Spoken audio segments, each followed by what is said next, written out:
Yes, the 15% on day 4 means a slight risk, yeah.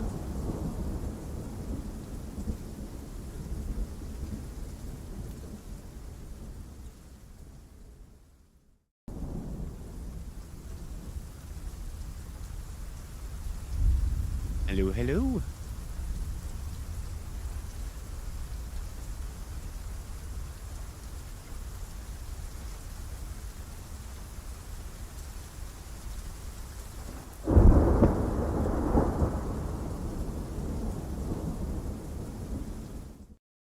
Hello, everyone. Welcome to the stream. My name is Evan Freiberger. Today, we're going to be going over the latest updates on our multi-day severe weather chances, potential for a high-end tornado risk, potentially maybe even both days, but I'm more leaning towards Saturday being the most, I guess, productive in terms of tornado activity. But we'll be going over all of that in today's forecast, giving you guys all the latest information on that. As you guys can see behind me, the scenery has changed a little bit. I am over here at my parents' house because they have a tornado shelter in their garage, and it's underground. I don't have a tornado shelter at my house, so I've decided to come over here for a couple of days mainly because if I were to leave on Friday, I wouldn't have been able to, go live for that severe weather event and then move everything by the time Saturday came. So I just decided to do all of that today, just to spend a couple of days over here. But yeah, I got a really good storm shelter, really close. So during Saturday, you guys won't have to worry about me at all. You about to worry about the house, but that's about it. As long in my mind, as long as I'm okay and Chaz is okay and my parents are okay, that's really all that matters to me. Do my parents have a generator? No. If the house goes, it's gonna be rough. Hey, thank you, Xbox Sally, for becoming a WIMD member. Welcome. As you can see, becoming a WIMD member, guys, is now $1. Now $1 for that membership. So if you've always wanted to become a member, but never really had enough to afford it, now there's a $1 membership. I just changed that overnight. Was inspired by Connor Croft. He did it on his channel, and it made me realize that there's a lot of people out there that want to become members, but don't necessarily have enough to do that kind of payment every single month. So $1 makes it accessible for pretty much everybody. Am I okay? I hope my house stays intact. Yeah, we'll see. We'll see. I mean, it's going to be pretty active. But one of the things that we're looking at here on radar is just kind of a weird progression of today's severe weather. Hey, thank you, Dylan, for becoming a member as well. Yeah, kind of a weird progression. This is a little bit further north than at least what I forecasted this morning. Instability is a little bit higher up here than what was expected. So we're already kind of seeing the instability kind of overperform today, in my opinion. And we've had a couple of severe thunderstorms. We got one down here south of Moulton. We got a couple of storms over here south of Tullahoma, over there near McMinnville. Another severe thunderstorm over here with some ping pong ball sized hail north of Tellico Plains. And this isn't even in the marginal risk, and it's almost close to significant severe weather. Also, all the way down here in southern Alabama, we also have a couple of storms down here. They look a little funky. They do kind of have that look to it as it, it kind of looks like a hook echo, but it's not. Again, hook echoes mean that you have rotation near that little area, and as you can see, there really isn't any. So although it looks bad, it's not too bad in terms. We're not really talking about the risk for tornadoes. Hey, thank you, Sia Core, Irish Twins, and Tornado Explorer for becoming WIMD members. Welcome back to the Fry family for some of you guys. But yeah, so a little bit of unexpected severe weather, a little bit further north than expected today. As you guys can see, our risk was all the way over here. We got a severe thunderstorm warning all the way up there in Tennessee. So every now and then, storms do things that the models don't say is going to happen. Hey, thank you, Yoshi, for the $10 donation. I do appreciate that. Sorry to ask so early in the stream, but I tune in on Friday and Saturday for Northern Illinois. Want to make sure I don't have to be too scared. You don't have to be. I mean, honestly, up there, it's going to be a mixed bag. You're going to be getting those stronger winds. We'll definitely be talking about it a little bit more in detail But it just depends on what your threshold is. If you don't like damaging winds and being under a tornado threat, then you'll probably be scared. But the best thing to do is just to make sure that you pay attention during that day, and you will be less scared as these storms come through that day. I promise. We'll keep you safe over here, and I understand that. Especially if you're like in a moderate risk or an enhanced risk, the anxiety levels start to go up a little bit. So hopefully it's a little bit less than what's forecasted, but the parameters are there, and you certainly should be weather aware, to say the least. Thank you, Twisted T, for becoming a Wimdy member, and thank you, Laura T, for gifting 5 memberships. Thank you so much. If you guys get a membership from Laura T, make sure you're thanking her in the chat. Oh my gosh. This is crazy. There's a lot of people that wanted to become members, apparently. And I really don't want to spend the whole day thanking all of you guys. So if you do become a member, thank you so much. But we do have to move on here with our forecast.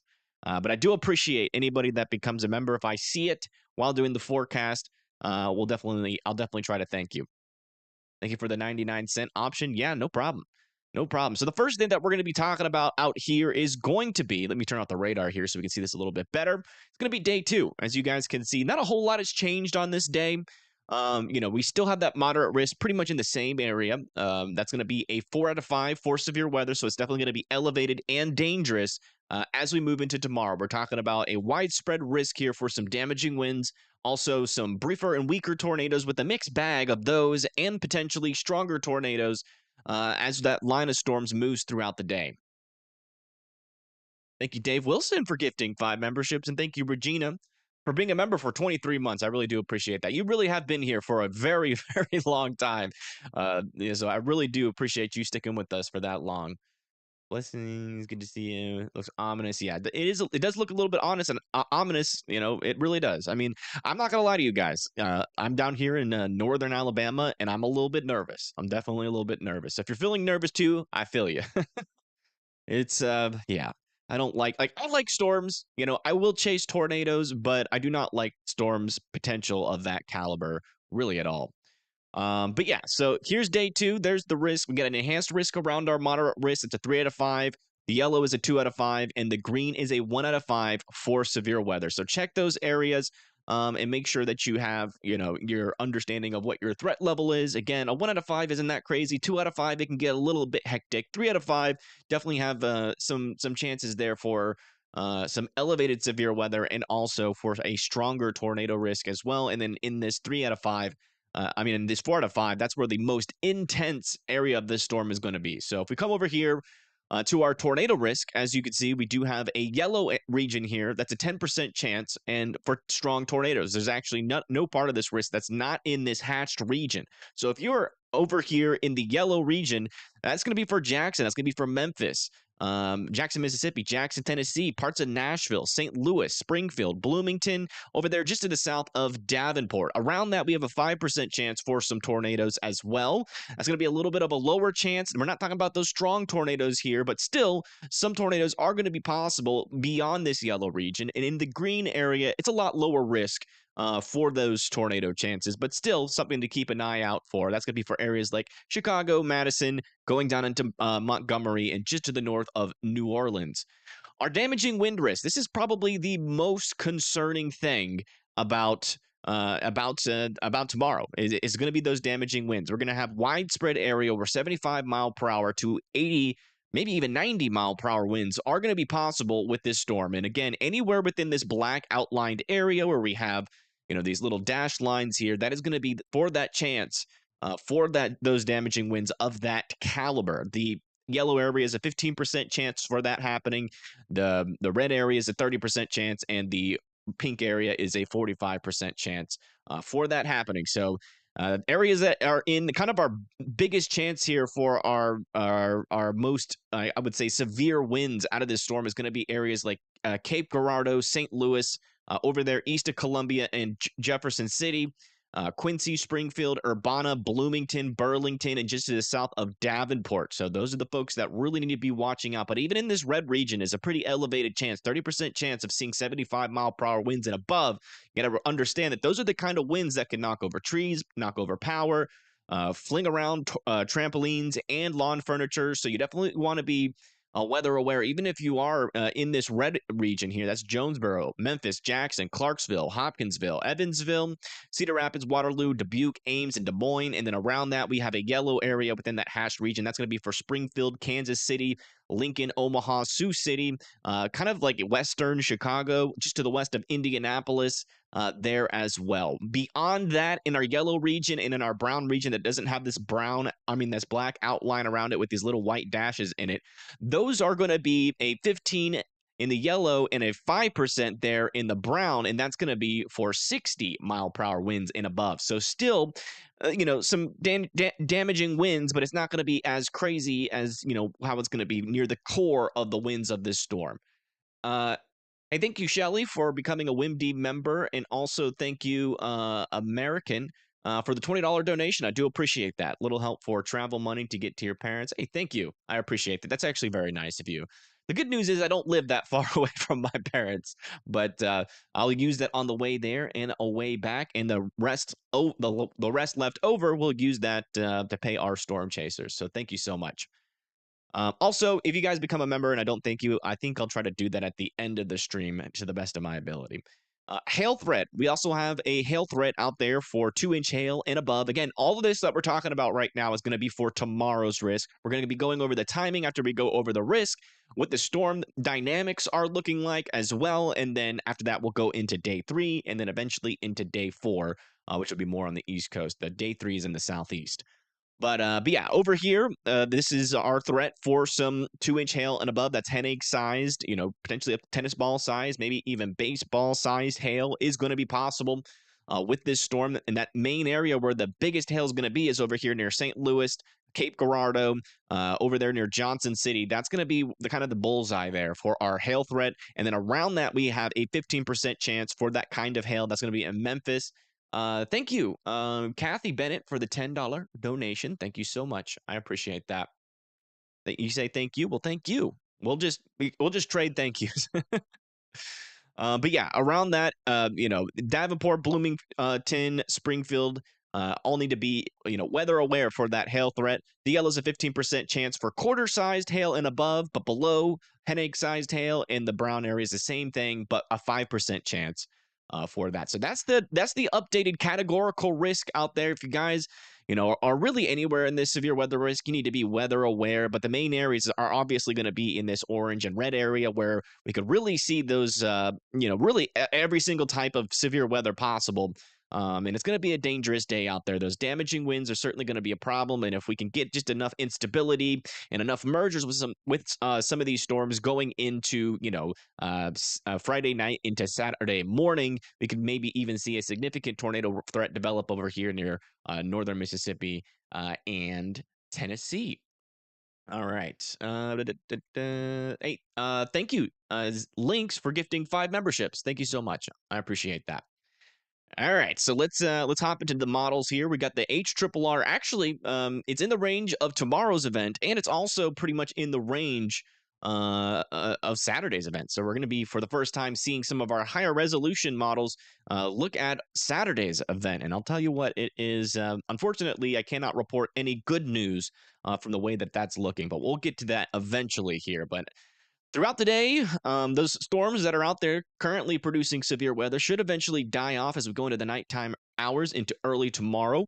And then by the time we get to around 5 p.m. tomorrow, that is going to be when we are going to be seeing some wind, and also potentially a small hail threat and small tornado threat develop here. That's going to start out over there near Des Moines and Cedar Rapids. And this is also, you can really see how deep this low pressure system is going to be. Let me see if I can load in our pressures here real quick. Let's see if it'll pop up there. What does that load in? Do I have to zoom in to see it? It doesn't really load in. Okay, well, that's not overly useful. I was hoping I could show you guys that, but all right. Let me turn that off. But yeah, bottom line is this is going to be a very deep low pressure, a powerful low pressure, a potent low pressure system. In fact, this could break some records in terms of just how low this low pressure system is going to go. And basically, this low pressure system is trying to clear a limbo bar, and it's going to do so easily. And the thing about this storm as we start off here is what we're monitoring still with our trends and a little bit of an uptrend, to be honest, further up to the north, especially on the HRRR, is going to be how much instability can make it up to there to the north. If we get enough instability make it up there, which what we're looking for is above 1,000 joules per kilogram, you can see we got a little area, a thin little band of that instability, making it all the way up into Iowa. And that goes all the way through Missouri, all the way down into Arkansas, and also down into Louisiana. But initially, as these storms get started, that's plenty enough instability to maybe even cause some significant tornadoes and potentially, EF3 tornadoes could be possible, maybe even a little bit higher if these instability values continue to uptrend. So we'll see how the HRRR handles this as we get a little bit closer. But the more instability we have up there, especially with kind of the parameters that we're talking about in terms of our lower level shear. Let's see if this will get loaded here. Wow, that's taking quite a while.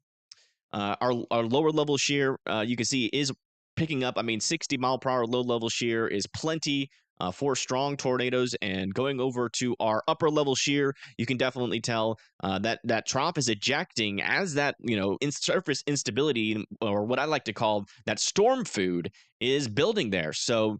Definitely need to watch that northern trend of that instability as this moves through, because again, that could easily allow these storms to be a little bit more dangerous, that wind threat to be a little bit more widespread. So we need to watch that trend to see where that goes. But yeah, so that's how the storm is going to start off. And that's pretty much going to stick with these storms as we go into around 7 p.m., where we start to see a lot of storms kind of fire all the way along this boundary, really from Jefferson City up near just to the south of Rochester. And you can see that by 7 p.m., we have widespread, probably damaging winds ongoing at this point.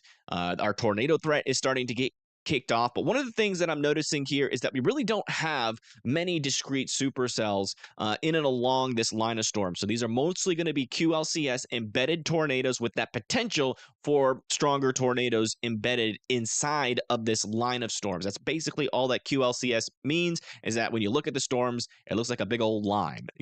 Discrete means you have storms that are kind of all by themselves. And we actually have some pretty good examples of discrete storms as we move into Saturday. We'll look at that here in a minute. But as we move into 8 p.m., those dynamics are still going to be playing out here. And this is when our most dangerous, damaging wind risk is really going to be getting kicked off over here, just to the east of Des Moines, going down into Jefferson City, and just to the north and east of Springfield.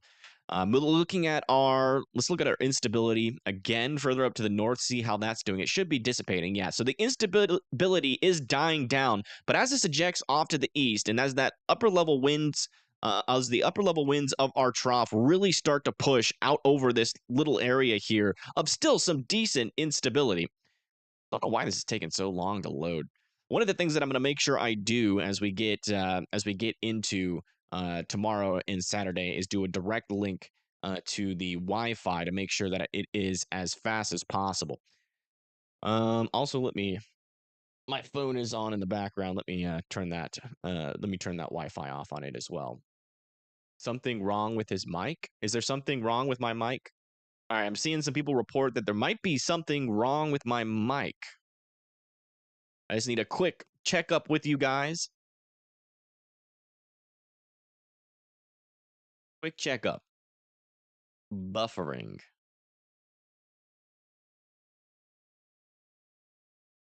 We're fine. Nah, mic's good. Any buffering? It's buffering? Well, if it's buffering, that's not good.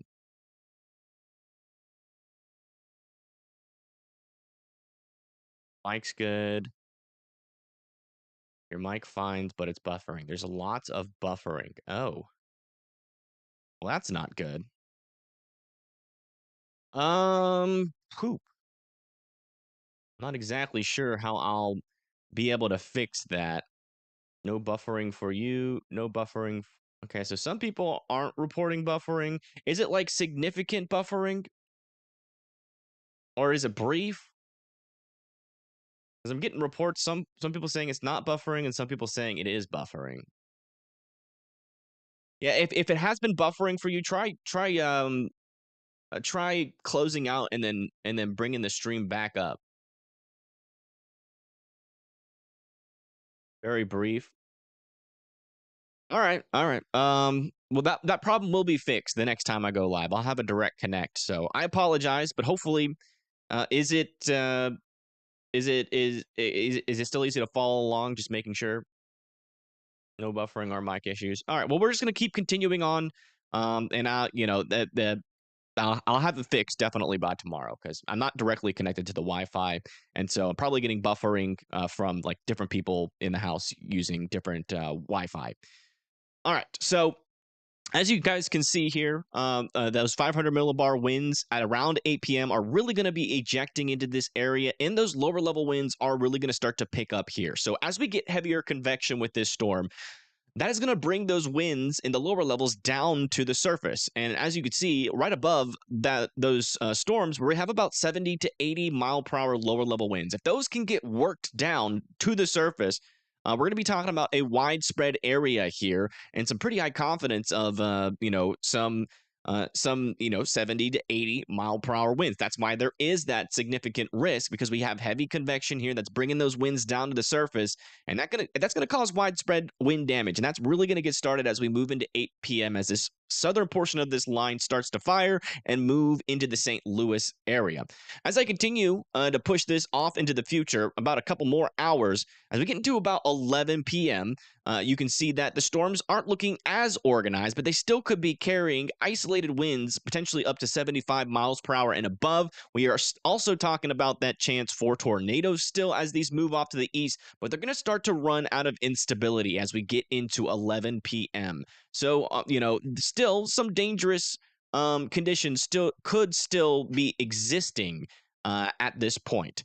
But you can see that at least in the northern mode here, the instability is starting to drop off a little bit. But, it's not going to be completely over at this point, especially over there down there near St. Louis. Those storms are definitely still got enough instability to be not only still have some damaging winds, but also that significant tornado threat will still exist with this storm. Now, one thing that we are watching out for on our models is whether or not we get any more discrete supercells a little bit further down to the south here into Missouri and Arkansas. HRRR, surprisingly, is still not really firing too much. A storm like this, though, on the southern side, some of these storms near St. Louis, they're semi-discrete as we move into 11 p.m. Those ones will probably have a little bit more of an elevated, strong tornado risk over there. And then also, if any of these storms, maybe just to the west of Cape Girardeau and Jonesboro, just to the east of Little Rock, can get their act together and mature a little bit, then maybe those could be a little bit more of an elevated tornado threat. These storms that are out in front of the line of storms, if we come over to our instability, I noticed this earlier. I want to see if it's still showing up. Yeah, you see these storms out here? They're actually firing in front of our instability. So they might have access to it, but if they can't really tap in to that area of instability behind it due to outflow problems, or maybe it's just too far removed from that, these storms are going to struggle to mature, even with the forcing that they have. If we get a lot of mergers up here, by the time we go into 11 p.m., then we might have a little bit more of a widespread tornado risk as these storms go. But again, the further south we go down on Friday, the thinking is it's still conditional. We still don't know if these storms are going to be mature or not. It's very possible they could be, but there's no guarantees of that right now.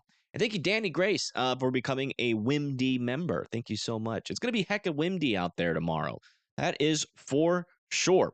All right, let's continue to push this forward a little bit more and then check out our environment. Push this over. Okay, so as we move into the overnight hours, our severe weather risk is going to be taking a little bit of a break as this storm moves into the Indianapolis area. We're not expecting significant severe weather, but there still is going to be a chance for some brief tornadoes and some damaging winds of 60 mile per hour winds and above. But as we go further down to the south, we are continuing to monitor these storms overnight. If these storms can mature, they're going to be a problem. If we come over here to our upper level winds, we can see that we're getting a glancing blow, which is why our forcing is a little bit weaker down here. And our lower level winds are still pretty elevated and still quite dangerous. if you can get a mature storm tap into that environment. Also, you can see our instability is still hanging around these storms. So there's still, decent conditions here for these storms to become tornadic. So don't let your guard down, especially in western Tennessee, Kentucky, also northern Mississippi as we go into the overnight periods for an elevated severe weather threat. I mean, look at this, 3 a.m.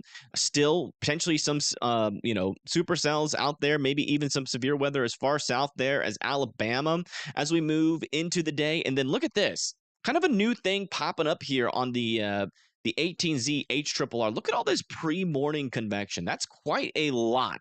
That's going to have to clear out, and then eventually these storms will fire behind it. But if we have all of this prefrontal convection, it's going to make the warm sector a little bit more skinny. One of the things, so now we are starting to move into Saturday. So before we get too far ahead of ourselves, let's kind of go over our latest risks out there for you guys, just so you can have a better understanding of what we're talking about before we get into Saturday, which again, Saturday is looking like our most high-end day here for tornadoes. But all that convection there in front of that, it'll be interesting to see if that is affecting our dew points or our instability at all, or if it gets cleared out a little bit quicker or quick enough just before those storms start to fire behind it. But here's our latest risk. As you can see, our most dangerous area for severe weather and tornadoes has expanded a little bit more towards the north and to the east. We're talking about areas like parts of Huntsville, Birmingham, Montgomery, Tuscaloosa, Fayette, Meridian, Mobile, Gulfport, Jackson, Mississippi, Baton Rouge, New Orleans, and also areas like St. Joseph, Vidalia, and Winnsboro here in Louisiana. So again, this is a 4 to 5 for severe weather. We're at day 3 here, so I do think that this moderate risk is going to expand as we go into the future, and I definitely don't think we can say that we can rule out a high risk yet for this tornado risk. But we're probably not going to get that data until we get a little bit more agreement on our shorter range models. Again, our shorter range models are just coming into range here, so we really got to see where the agreement starts to form as our higher resolution models come in. But around that, we have an enhanced risk. That's a 3 out of 5 for severe weather. That's going to be for Tallahassee, Dothan, Atlanta, the other parts of Huntsville, Jackson, Tennessee, Nashville, and Knoxville, and southern Kentucky as well is also going to be inside of that enhanced risk. Around that, we have a slight risk, a 2 out of 5 for severe weather that extends all the way from really Ohio down into Florida. Also, parts of Texas are in that. And then we have a marginal risk around that, which actually encompasses part of Houston and the southeastern side of it. And then even South Carolina, North Carolina, going all the way up into Pennsylvania and New York. So pretty large area where a severe weather is going to be possible, with our most significant severe weather being possible further down to the south. Now, we don't have our tornado risks out there just yet, but we do have our categorical, or we do have kind of an overview of what is going to be expected. And really anywhere in the red and the pink here, we were expecting severe weather, significant severe weather, damaging winds potentially up over 75 miles per hour. And the main thing that's driving this moderate risk is going to be that tornado risk. We could easily get a 10%, 15%, maybe if the models can agree a little bit more, maybe even a 30% tornado risk out of this. Because again, the parameters on the environment here are certainly potent, but there is one failure mode that I'm about to go over and talk about a little bit more. We've kind of already talked about it, but there's one failure mode that we do need to go over. Thank you, Steven, for the $9.99. I do appreciate that. Thank you so much. We will use that to help pay our storm chasers. So thank you so much.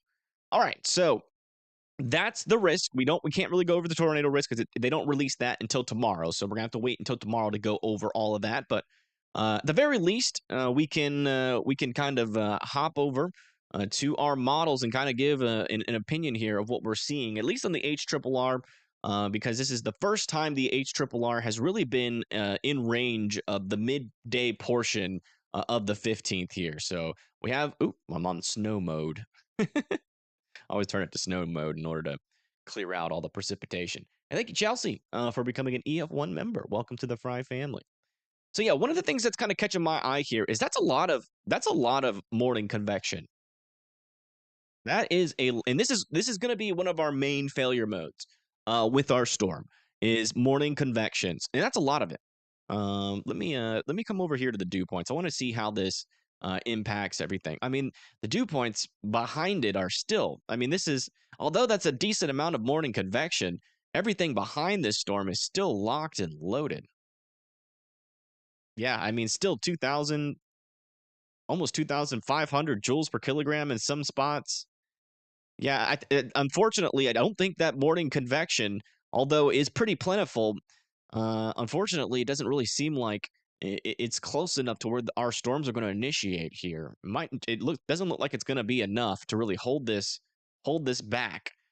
But yeah, so it's going to start off potentially with a small tornado threat here in and around Jackson, Mississippi, with some of these storms riding what appears to be a warm front. Let me just double check our temperatures in this area.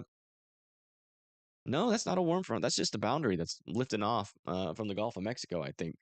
But yeah, storms will advect to the north. That forcing is going to be working its way into this area. So it looks like we get some storms fire out in front of the line as early as 7 a.m. here on the 15th. That's going to be around Jackson. There'll be a small tornado threat with these storms. Let me just check, just do a little cheat code. Actually, that's more than a small tornado threat. That is a significant tornado threat with some of these storms already by 7 a.m. if this ends up happening just like this. Hey, thank you, Chelsea, for the $99 donation. Thank you so much. But yeah, so pretty significant tornado threat with these guys, even just starting off here.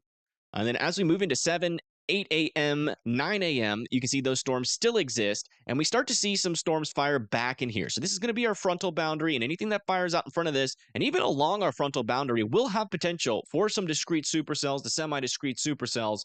If we get any of those as the winds start to pick up in the lower levels and the upper levels, let's go look at that really quick. We haven't talked about that yet. We talked about the instability.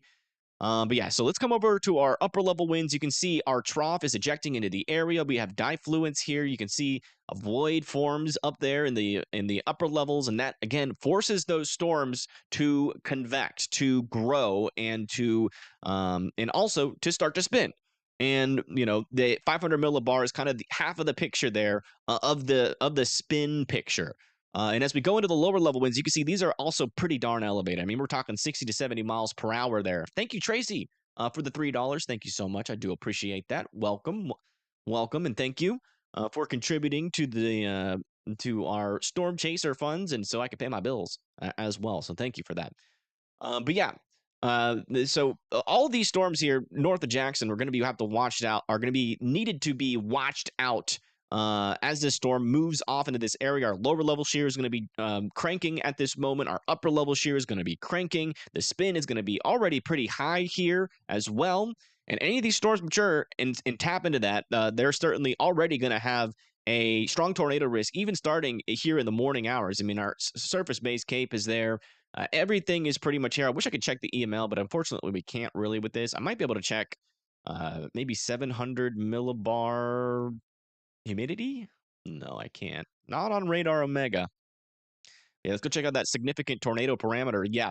So already by 9 a.m. over here, just mainly with these storms that are starting off over here in Jackson, we're already, elevated strong tornado risk with pretty much any one of these storms that form in this area. So again, this is why people are really starting to ramp up their wording with this storm. This environment has gone from, yeah, that looks bad, but we're too far out to really know what this storm is going to do, to okay, now we're in the range of accuracy, and it looks honestly worse than when it did. I mean, this particular part of the storm has been uptrending for the last couple of days here.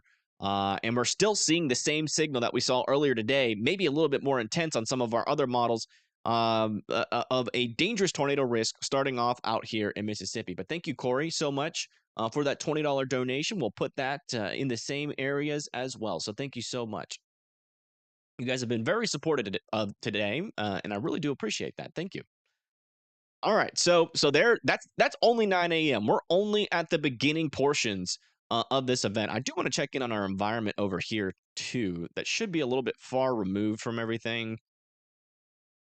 Mid-level winds, lower level winds. There's a little bit of a streak there. That could be tornadic up there already as well. Kind of removed from the Cape though. So those storms might struggle, but if they can mature, let's see what it's looking like around them. Yeah, a little bit removed from that instability. So that's going to really damper those tornado chances. But there might be a small tornado chance with maybe these ones if they can mature near the Birmingham area. But that's pretty far removed from our main forcing. So a low chance of those maturing. As we push this into 10 a.m. and 11 a.m., you can see the storms are actually one of the things that I haven't really mentioned too often is just how fast these storms are going to be moving. Some of these storms along the leading edge of this line and out in front of this line have the potential to be moving at 60 to 70 miles per hour. So we're not just talking about, strong tornadoes. We're talking about tornadoes that could be moving very quickly. Once you get put in a tornado warning, even if you're on the outer edge of the tornado warning, you're really not going to have much time to be getting to your safe spot. So you want to make sure that you have that safe spot plan in place and nailed down and ready to go.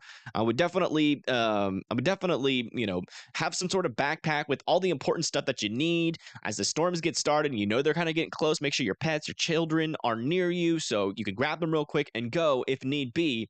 Because these storms are going to be moving fast and they're going to be strong. You definitely want to give yourself the biggest leeway possible to be able to get into that safe spot in time before the storm hits. For people that are going to be kind of at the very beginning of these tornado warnings, unfortunately, the time that you're going to have before that tornado actually gets to you could potentially be very, very small. So you want to be super ready on this day to really get there as quick as possible. One of the reasons, actually, I actually have a tornado shelter near my house in Grant, Alabama, but it's 7 minutes away. And because of this fast storm motion, I decided to just come to my parents' house. And if you guys have a tornado shelter that's pretty far away, but of somebody that has a tornado shelter, go hang out with them for the day. Drink a couple beers, hang out. Watch storm coverage or TV just so you have a quick way to get to your a storm shelter. If you live in a mobile home, you're going to be better off in a better built house. So make sure make some plans to hang out with some family or some friends. If they have a brick built house, not a manufactured house, those are going to be basically just as strong I think PA Storm Trackers, who's going to be storm chasing with us, by the way. I'm not sure on Friday. Are you going to be live on Friday? But definitely on Saturday. I think they are going to be live on Friday, if I remember correctly.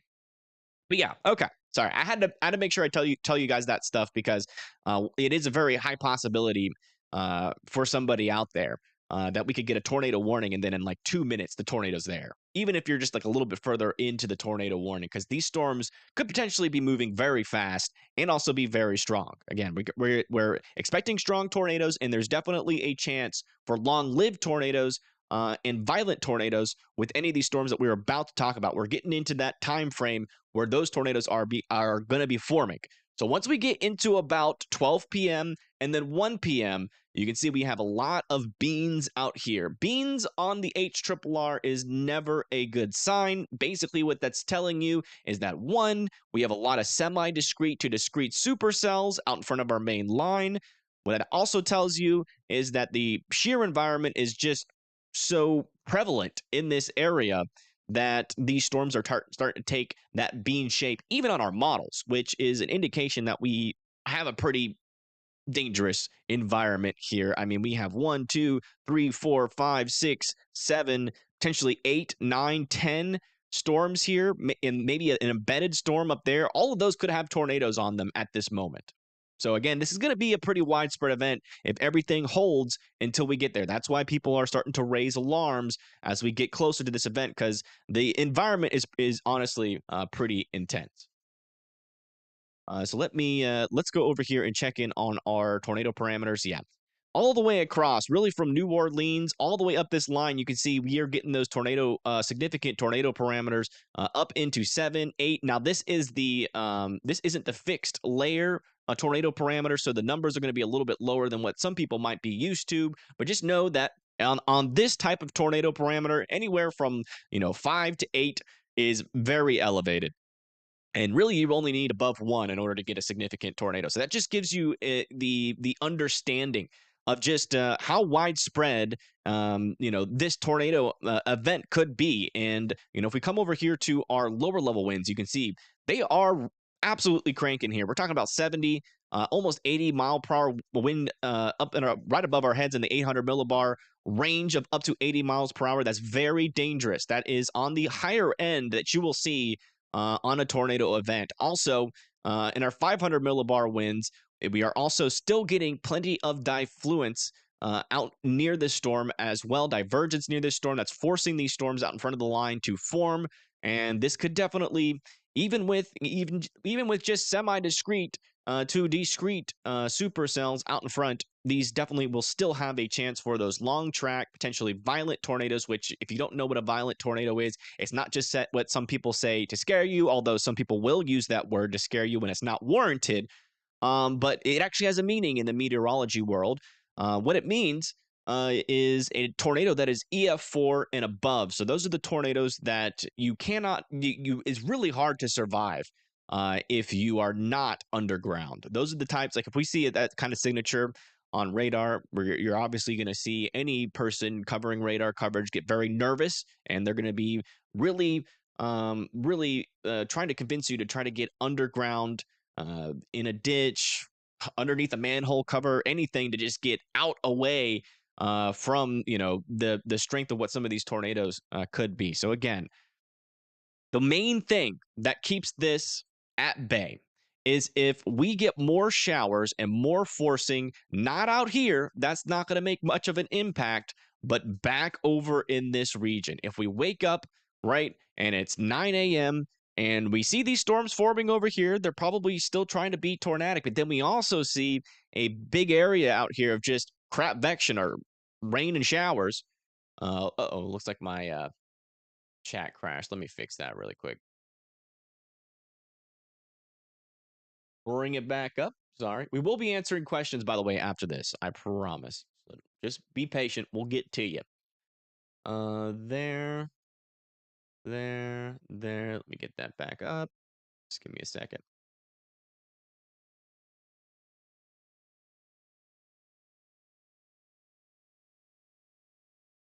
There we go. All right. Yeah, so that's what we're looking for, that prefrontal convection out in front of the line. That is going to be important to watch out for.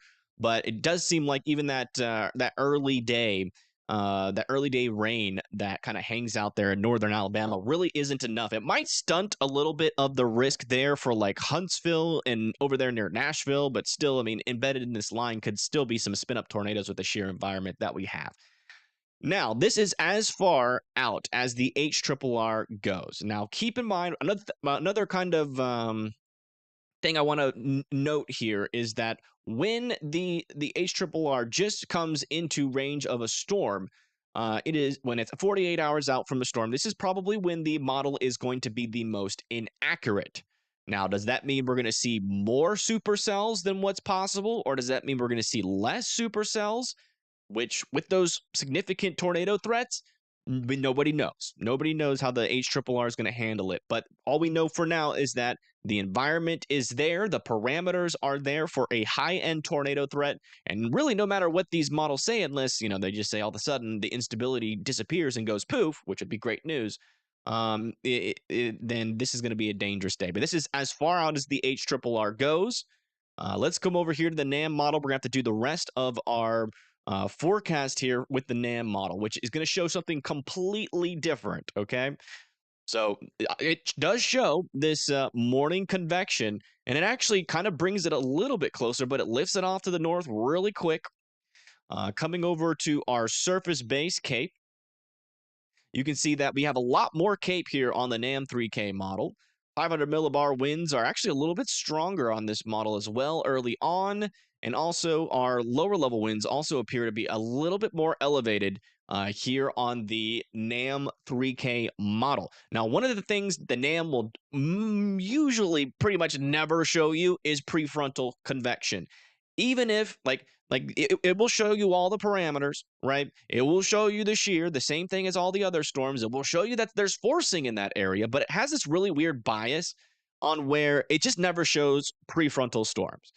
Even when, I've used the NAM many times, it has a linear line on tornado outbreaks where we get those prefrontal storms fire. The HRRR was saying them, and then they just don't show up on the NAM. So this is not anything that is surprising here. So it's just mainly going to show a linear line of storms. So it's not going to be really helpful in determining where those prefrontals will be as we go later into the night, but we can kind of get an understanding. What I do with the NAM is I look at these little bean shapes here in the green, and that will probably show up eventually on the HRRR as some sort of prefrontal storms, which is kind of what it shows before we get into this period. So, as the line moves through by around 9 p.m., we're going to be seeing some storms move through northern Alabama, potentially strong tornadic activity over there near Birmingham, into Montgomery, and then eventually this is going to start to move into Georgia as we go into 1 a.m. We are still going to have potentially a strong tornado threat, and you can actually see we do have a little bit of discrete cells showing up on the NAM, but again, the differences between the precipitation and how it looks on the NAM in comparison to the HRRR is going to be pretty vast. The NAM just doesn't really handle the convection of these storms very well. So that being said, if you get any of these storms fire, and they're more discreet as they move into Montgomery and Atlanta, if we come over here to our instability, you can see these storms are starting to outrun that instability. Maybe further down there near Montgomery, a little bit higher of a tornado chance, but over there near Atlanta, it looks like, at least with this model learned scenario, our strongest tornado risk would be back over here with this line, but I think the HRRR just overall has a better hold on this threat. And thank you, Catkins, for becoming a member for 5 months. I do appreciate that. Thank you so much. So the storm's trying to make chili. Oh, with all those beans, I guess you could say it's a little bit of a chili storm. Yeah. But yeah, so that's that. The storms move through the southeast. Kind of the timing of that. After that, eventually this starts to move into western Georgia, going into the eastern coast. Our threat out here, honestly, is looking a little bit iffy, a little bit on the weak side of things. I'm not overly concerned with it. I do think some strong winds will be possible. So, there's definitely going to be a lot of moments here as this storm moves off to the east that you're going to have to be indoors and away from windows. There definitely will be an embedded tornado risk with this line of storms that moves really from all the way from Florida up into Pennsylvania as that moves off towards areas like New Jersey, Delaware, and Maryland. Definitely need to be watching that. Virginia down into North and South Carolina there. And that will mainly be peaking at around 1 to 4 p.m. And then it struggles, and there could be still some parts of the line that are pretty active here as this approaches the coast. Still with some damaging winds, kind of similar to what we saw with our last severe threat that kind of came through this area. So that's kind of be what you're going to be expecting again with this next storm coming through. So I definitely want you guys to be alert as it comes through, but it's not looking nearly as dangerous of a day as what we're going to be dealing with, tomorrow and the next day. But yeah, that's pretty much it for the severe weather forecast. Does anybody have any questions? And thank you, Wildfire, for becoming an EF1 member. I do appreciate that. West Virginia getting hit potentially by some damaging winds by around 10 a.m. on the 16th. It'll probably be a marginal to a slight risk type. So maybe a small chance for some damaging winds there. Bracing for impact in coastal North Carolina, I'm sure. I am sure. We'll switch back over to the HRRR because most of our questions are probably going to be for day 1 and our day 2 and day 3. So let me bring this back to here. Thanks. Yeah, no problem. Do I think Clarksville, Tennessee will get tornadoes? Yeah, you guys are going to have a couple of chances for that. Watch out at around 2 a.m. on the 15th. And then a little bit of a lower chance, it seems like, by around 1 p.m. on the 15th. It's going to be a pretty conditional risk, though, on both of those ones. Lowen Arkansas. Let me see where Lowen is. Lowen Arkansas. Lowen. Did I spell it wrong? Lowen R. Oh. Yeah, when this happens. It's not showing up. Oh, Arkansas. There it is. I found it. Thank you. Yeah, Lowen Arkansas. Let me bring up your severe weather risk here. Yeah, it looks like you are in that enhanced risk, so I think you're going to be in a strong tornado risk outside of the 75-mile-per-hour wind and above risk. So you'll be probably dealing with some 60-mile-per-hour winds to 70-mile-per-hour winds, and significant hail will be possible. I will say the risk is, I'm pretty sure it's pretty conditional for you. Let me check that out. Yeah, it's a very conditional risk. A lot of the models are really not showing much convection around you as the storms come through, so you might get removed out of it. But if any of these storms do mature, there's definitely going to be a chance, maybe for a tornado or two over there, and it could potentially be strong.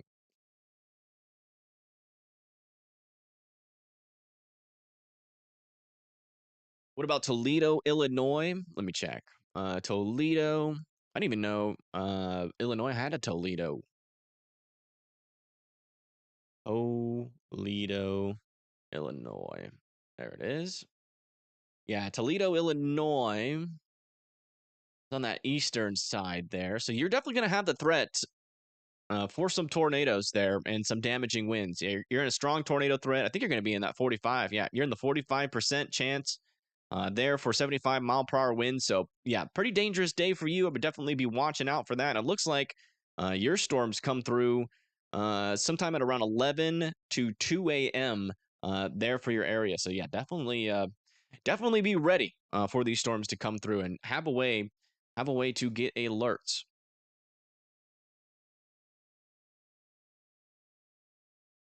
Main concern for Nashville Friday and Saturday. Nashville could potentially get some tornadic activity, but the line should be dying by the time it gets to you.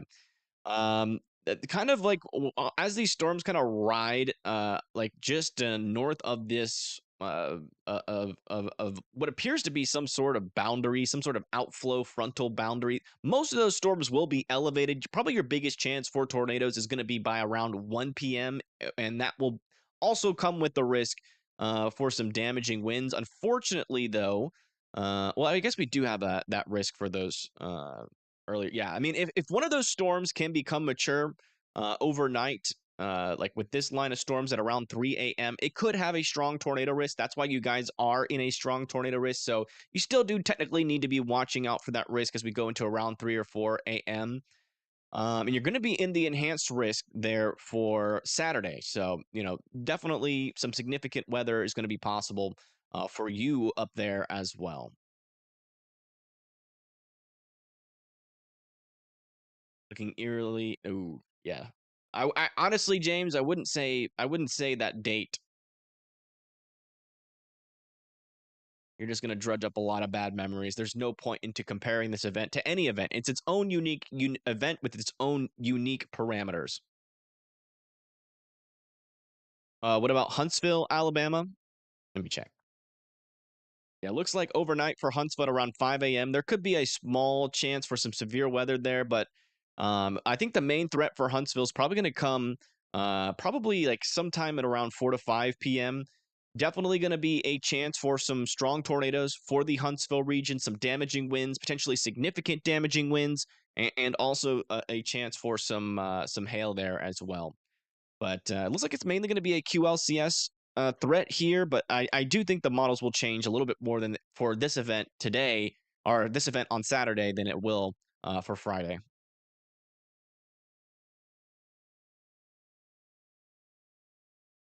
What am I thinking about Dothan? For Dothan, I have to go to the NAM 3K. Yeah, the NAM 3K is really not going to show it that well. Unfortunately, we don't really have a good understanding of the timing for Dothan. But you guys are in an enhanced risk. I do think strong tornadoes will be possible and some damaging winds as well. And that'll be mainly an overnight event for Dothan.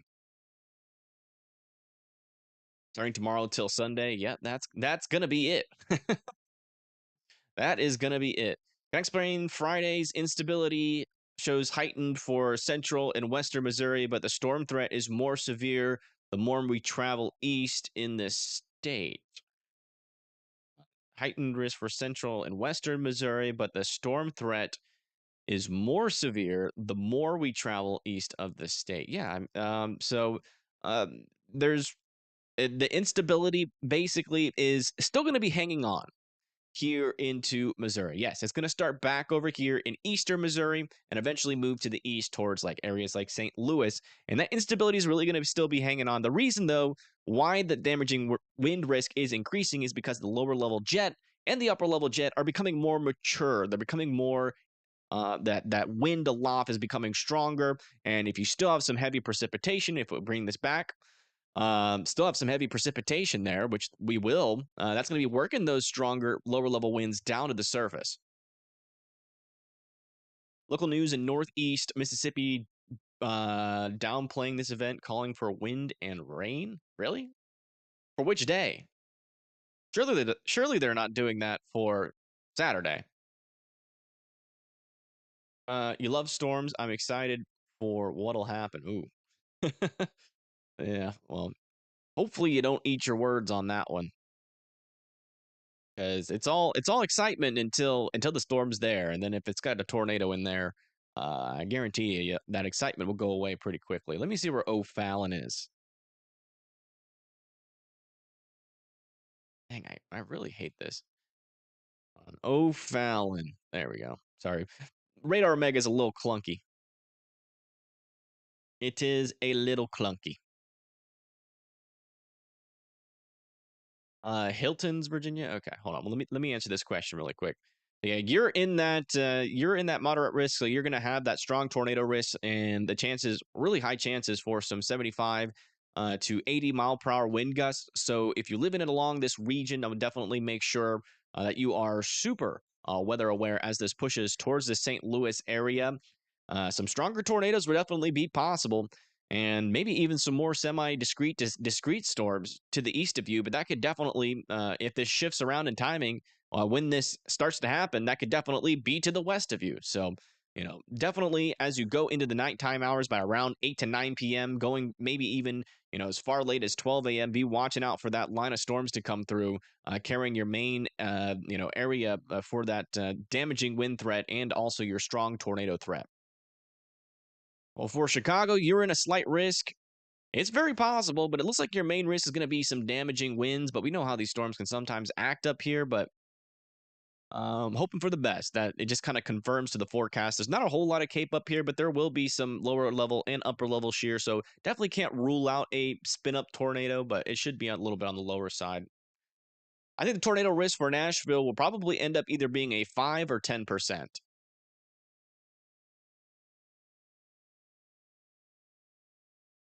Yeah, we'll keep this back here since it seems we got a lot of questions for this day. Do I think a strong tornado is possible on Saturday in Pensacola? Let me check on that. Let me see how far down to the south this line goes in comparison. Yeah, yeah, I definitely think it's possible. Yeah, definitely be weather aware for those strong tornadoes there. Hilton's Virginia. Let me check. Hilton's Virginia. Isn't that like more towards the East Coast? Let me check. Every time I click the search bar, I have to click out of that, which makes it slower. Hilton's Virginia. Oh no, I was dead wrong. Oh my goodness. That was not where I thought it was going to be. Yeah, so you're in the slight risk. I think you're going to be dealing with mainly damaging winds and a smaller chance for a briefer tornado up there. Do I think an underground parking garage in Bridge Street by Robin would provide adequate shelter? Yeah, absolutely. If it's an under, if you live near an underground parking garage, that's just as good as a tornado shelter. I would get away from the entrance of it though, because the winds will definitely try to tunnel in there, and a lot of debris will start flying in there. So you want to get away from where it leads to the upper levels. But yeah, an underground garage would do really good for a tornado, and it's a huge. It's basically just a built-in huge tornado shelter, as long as you stay away from that entrance where those winds can funnel in. 10% SIG-TOR risk is probably the largest one we've seen. I don't know. I don't know. I'm not really a SIG tornado risk historian, so I wouldn't be able to tell you. Wouldn't be able to tell you. How do things look for South Carolina on Sunday? Windy, and there's definitely a small chance for tornadoes. I don't think it's going to be majorly elevated, but I do think that there's going to be a chance. I wouldn't rule out an enhanced risk either for like somewhere near like Virginia and North Carolina. And that'll be wind driven though, in my opinion. Will Rockford, Illinois have a possibility for any tornadoes? Let me see. I think Rockford, isn't that north? Yeah. Yeah, I mean, you guys will have a small possibility. Storm should get there by around 12 a.m. I would say, I think you guys are under a 5% tornado risk, if I understand correctly. No, you guys are, yeah, you're right on the line there of that 5% and the 2% tornado risk. So, yeah, I mean, there is a chance. It would be kind of a QLCS. It probably won't be a long track tornado by any means, just probably a briefer and weaker tornado, but, that can still do damage. So, I would definitely respect the storms as they come through there. Still wish I had an underground house. Yeah, that's pretty much the best kind of house for a tornado risk. Underground house is really anything underground. Heck, even just a hole, even just a basic hole. Northeastern Arkansas. Yeah, so northeastern Arkansas is pretty conditional too. I mean, you guys are in a pretty intense area of the risk here, but as you can see, at least on our latest HRRR run, there's just not much firing here. I think the winds will still be elevated, but it's none of those storms mature, and the line doesn't make it that far down to the south. It could just be a really hit or miss type of deal. But if any storms do fire, they're definitely going to be carrying that strong wind risk because that'll bring those lower level winds down. But if you don't really have a thunderstorm in the area, it'll be harder for those storms to make it down to the surface. So, it's pretty conditional up there for northeastern Arkansas. So just don't be expecting a guaranteed storm event there. It's certainly going to be hit or miss. But if you do get it, it could be very intense. Strong tornadoes will be possible, 75-mile-per-hour winds and above. So I'd be prepared for the worst, hope for the best. Let's see here. What's the feels for Bloomington? Bloomington, the feels are still potentially, some severe weather. A low tornado chance definitely will exist with this. Main threat's going to be those damaging winds of 60 miles per hour and above, and that should be making it into your area by around 3 a.m. Florence, Alabama, your risk is gonna be a risk for strong tornadoes as we go into 3 a.m. That will pass out of your area. Then eventually you'll have another risk for strong tornadoes as we go into around 1 p.m. here on the 15th. And I think this will be a higher chance for those strong tornadoes. Overnight, it's more of a conditional risk, but I would still have a way to get alerts overnight by around 3 a.m. on the 15th. How's Clarksville faring with severe weather for the next few days? Clarksville? I don't know. Oh, that's yeah. I already answered this, but you probably weren't here for it. So, there's definitely a chance for a tornado as we go into around 3 a.m. on the 15th. And then there will be another chance for tornadoes by around 1 p.m. So pretty similar actually to Florence's forecast there, but some damaging winds of 70 miles per hour and up is possible with those lines of storms up there. But the worst tornado risk will most likely be relegated further to the south, here into Mississippi and Alabama, with it being more conditional further up to the north.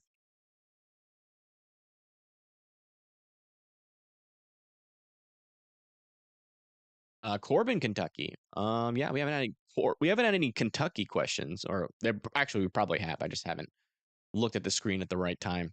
Yeah, Corbin, Kentucky looks like your main risk is going to be on day 3, so that's going to be on Saturday. Looks like you are going to be in a slight risk, so probably some damaging winds. You might, honestly, I wouldn't be surprised to see this enhanced risk get nosed up a little bit, but there's actually a pretty steep cutoff on where our severe weather will be possible on this day. So, it's going to be hit or miss. You're either just going to get rain or thunderstorms, or you might get some gustier winds as this back portion of the line comes through, and that'll be during the nighttime hours of the 15th. Concerned for the Harvest and Huntsville area? Yeah, unfortunately, I am. So I would definitely respect the storms. I would not rule us being in a moderate risk by the time it's all said and done. I mean, because parts of Huntsville are already in it. I'm not sure if Harvest is. I think Harvest is. Harvest was up here. Might be a smaller city. Hold on. Could be wrong. Let me double check where Harvest is. Harvest. Maybe it's further down to the south. I don't know why I think. Yeah. Okay, it is up there. That's what I thought. Like Harvest is one of those cities in Huntsville where you know it exists, but you like it kind of it's not really talked about that much unless you're playing them in high school football or you live there. I think the main cities that I know in Huntsville are Athens, Decatur, Huntsville, New Hope, Gunnersville, and Florence. Feeling super nervous in Decatur, Alabama? Yeah, I mean you should be. You're already in Decatur. You know, one of the things that a lot of people say, don't be scared, be prepared, and I do think that's a really good I do think that's a really good uh saying, but don't take it to the extreme. Fear is important to have. That's what makes you respect the storm. You know, don't be scared and prepared to go outside of your front lawn and stare at a tornado that's bearing down on you. Don't be that not scared. How about Detroit, Michigan? Oh wow, we haven't had any questions about Michigan. At least that I've seen. Yeah, your main threat's gonna be on day two. Actually, day three. Detroit, Michigan is in that marginal risk, and that should be happening early morning. Yeah, around 6 a.m. there for you in Detroit, Michigan. That's gonna be a small potential for damaging winds. Most likely scenario is you get some rain and thunder and some gustier winds. Lexington, Kentucky. Let me see. Let me see when things start getting a little saucy for you. Yeah, it looks like it's going to be around 4 or 5 p.m. when this portion of the line makes it to you. Our reliable models really aren't in range of you, so just know that that timing can shift around quite a bit. But yeah, if you live in Lexington, Kentucky, you're in a slight risk, right? Again, where that cutoff is for severe weather will be very important. Further down to the south, this morning convection really won't affect the main line of storms down to the south, but further up to the north, this morning convection that eventually makes it further up to the north during the evening will definitely shunt the tornado and severe risk further up to the north. So there's a chance that you really might not see too much, but there's also a chance that there could be embedded cells in there still with a severe risk as we move into around 1 p.m., 4 to 5 p.m. up there in Kentucky. That also could be later in the day too, depending on the progress of this kind of upper portion of the storm. Timing and what to expect in Humboldt, Tennessee, please. Yeah, sure. Humboldt. I feel like I should know where that is. I don't know why. Humboldt.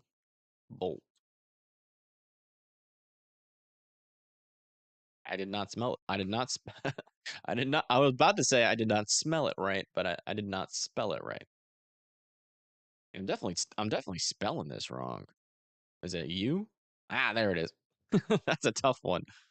Yeah, it looks like you guys are in a slight risk. Your storms, are really going to be. You have a small chance for some strong tornadoes. A conditional chance, I will say, not a small chance, but a conditional chance. If any of these storms do mature nearby you, then yes, a strong tornado will be possible with some of these northern storms up there. But your next chance is going to be with these storms rising up to the north, and they might just make it to you, or they might just miss you. There could still be a storm that fires over there near Memphis and moves over there towards you, over there north of Jackson, or in Humboldt, Tennessee, I shall say.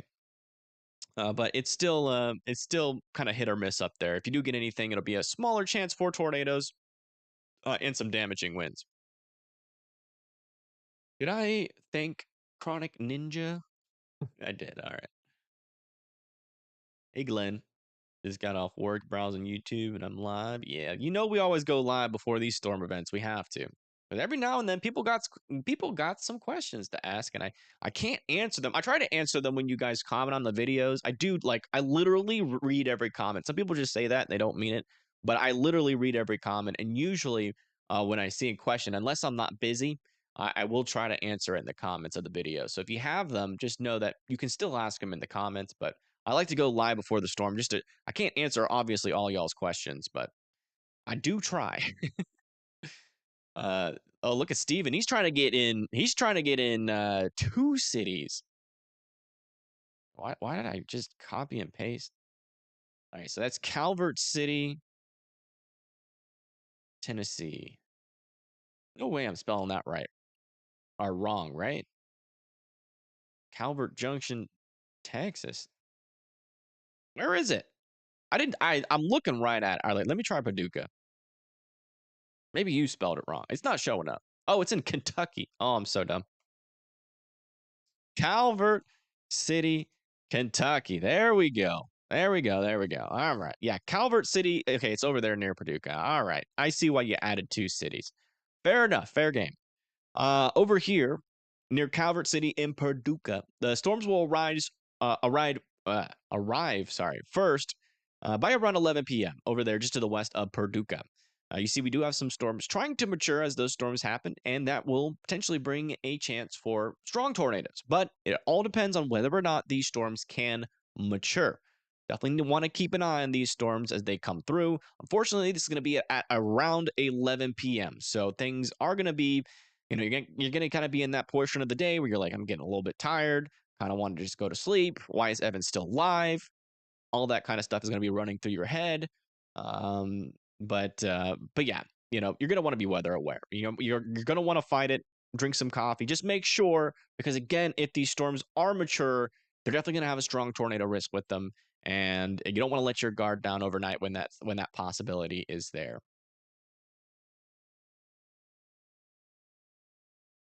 What does it look like for Pulaski, Iowa? Let me check. Pulaski, Iowa. I've covered your area a couple of times. I feel like it's been a while though. I feel like I should know where that is. No. All right, I'm just guessing now. If I zoom in a couple of times, it's turned into a guess. Pulaski, Iowa. There we go. I was actually close on the first zoom in. So yeah, for Pulaski, you're gonna be on day 2, so that's gonna be tomorrow. It's gonna be your main day, and you are in the moderate risk. So that means you're gonna have a 45% chance of seeing 75-mile-per-hour winds and above, and your storm risk should be anywhere from around 6 p.m. to 8 p.m., maybe even 9 p.m., just depending on how wide this window is going to be. But basically, pretty much as soon as these storms get started, you're going to be kind of the first person to kind of experience what the winds are going to be like from this storm. So make sure you're weather aware as we go into the 14th at around 6 p.m. Make sure you have some sort of weather alerts or watching weather coverage. We'll be live. Just saying. And yeah. All right, folks. I'm already starting to feel my voice get a little bit raspy. It's going to be a long couple of days. I just wanted to come on here for a little bit and give you guys, one, an update, and two, try to answer some of y'all's questions. Obviously, I can't answer all of your questions. If you leave a comment after the live stream ends, I will take some time to try to answer some of those after the stream as well, just to try to get some of the people that we missed. But I mean, we're going to miss thousands of people, unfortunately. So it's really hard to get all of them. But I do appreciate you guys tuning in. If you missed the forecast at the beginning, we weren't just answering questions all stream. We did a in-depth new update on this storm. So go to the beginning of the stream, give it a watch if you want to, get up to date on the latest information, the detailed forecast. We went through the timing, everything, what all these risks mean for every area. So if you want to get updated on that, models have changed a little bit. HRRR is a little bit more in range. We did have some new info in there if you do want to check it out. But thank you, everybody that has subscribed during the stream. Thank you, everybody that has become a member as well. Glad to see you guys enjoy the $1 memberships. And also, thank you, everybody that donated. You're going to help us, one, pay the bills and pay for Storm Chasers tomorrow. And a huge shout out to the mods. Thank you guys for keeping chat an awesome place for everybody to hang out. But yeah, another video is going to be coming tomorrow morning with a new update.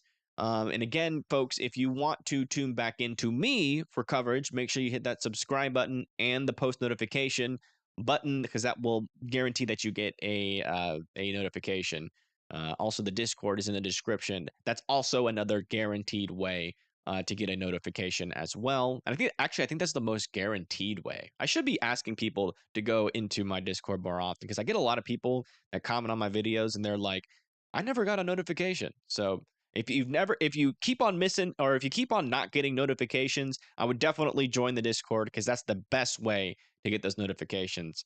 And I wouldn't bug you guys out about it that much if I didn't know that it's important to get that notification when your weatherman goes live, because if you don't, you might not know what's going on. You might be waiting for it. Man, I never know that I'm live in the first place. But anyways, thank you guys for tuning in, and I will see y'all again tomorrow for our first day of severe weather coverage. See y'all then. Peace.